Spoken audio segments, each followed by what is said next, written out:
Alright, so back at you guys with another lick today. We're going to be looking at a pentatonic pattern where we're sliding to a high note and then back. So a lot of times when people are playing in pentatonic scales, they use bends, which are an amazing way to branch out of your actual box pattern. But what we're going to do is use a slide and incorporate that in to give it sort of more of an arpeggio feel. Now, a couple examples that come to mind with this, the solo in Stillborn, you can hear Zakk do this. So, we're doing this in the key of E. We've got E minor pentatonic box pattern number 1. And I'm going to go ahead and I'm going to jam an idea with slides in it, and then we're going to break down that lick. So here we go.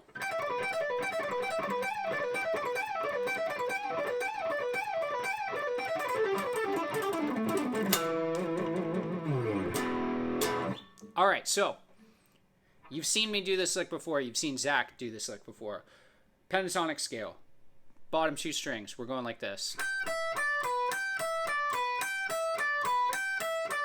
These are 8th notes. We're picking the 15th fret on the high E downstroke, 12th fret high E up. Same thing on the B string, 15 down, 12 up. I'm going to do that 3 times, and then I'm going to do this. I'm going to slide from the 15th fret on the high E to the 17th fret, back to the 15th fret, and I'm going to pull off to 12.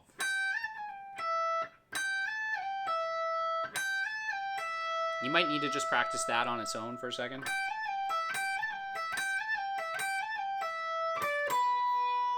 And then I go to the B string and I pick it just like I did before, 15 downstroke, 12 upstroke.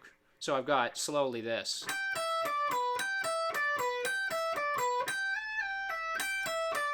You can actually, skip over the B string. Don't pick it again afterwards. So the lick is this.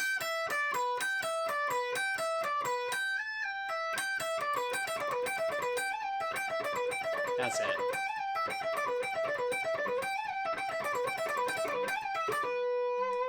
Now, what I did in the beginning when I was jamming it is I just looped this a couple of times in a row. So I went.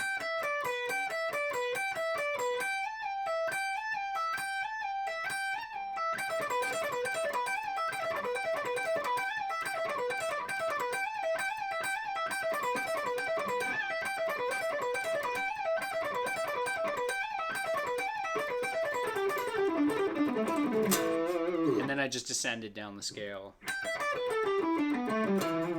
You know, just alternate picking through it. You can use this sliding pattern anywhere. I'm doing it in E, but even you could move it to the next position of E. You could do the... Like, you could go...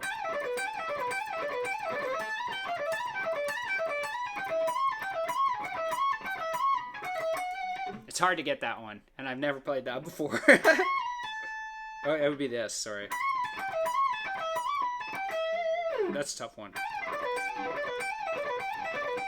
I'd recommend that.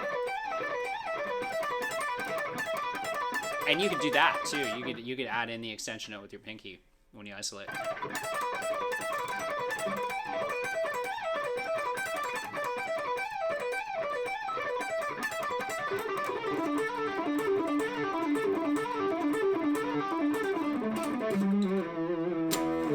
That last note, when I went up to the G string, I was doing the same thing. I was going 14 to 16, back to 14, pull off to 12.